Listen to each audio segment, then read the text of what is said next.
Salut tout le monde! I'm Caitlin and this is Parlez Pals. Today I decided to start a series based on the French nasal vowels. These are all the words that have an A-N, E-N, I-N, O-N, I-E-N in them and how you pronounce them. And today we're starting off with A-N and E-N, which are pretty similar. If you have ever wondered how to pronounce enchanté or grand, this is the video for you. Let's go.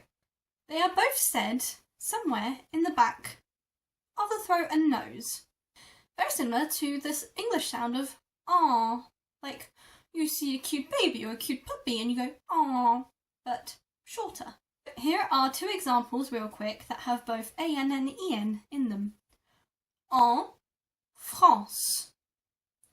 En France, which means in France. If you want to practice with me, repeat after me. En France. En France. En France. As hopefully you can hear, I'm saying it somewhere at the back of my tongue, between my tongue and nose. That's where you want the sound to come out of. En.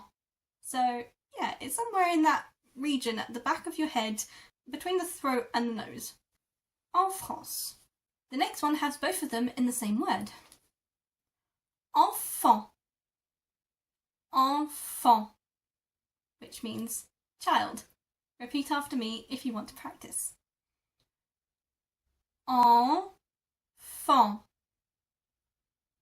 Enfant. Enfant. I'll give you one last example that only has the AN in. This word means big or tall. Grand.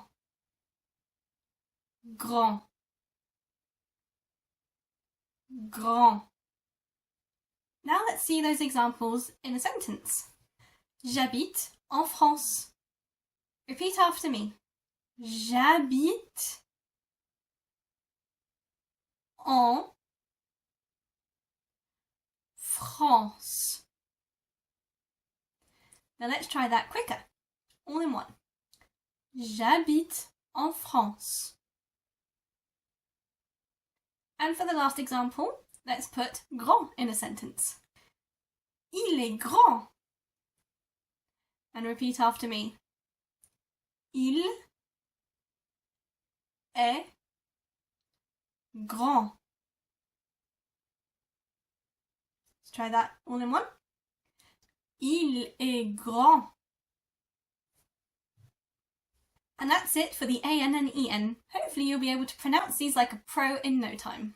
If you found this video helpful, like and subscribe, and if you know any words that you struggle with, please comment them down below. I will see you in my next video where hopefully we will be doing IN and IM sounds. See you then. Merci beaucoup. À bientôt.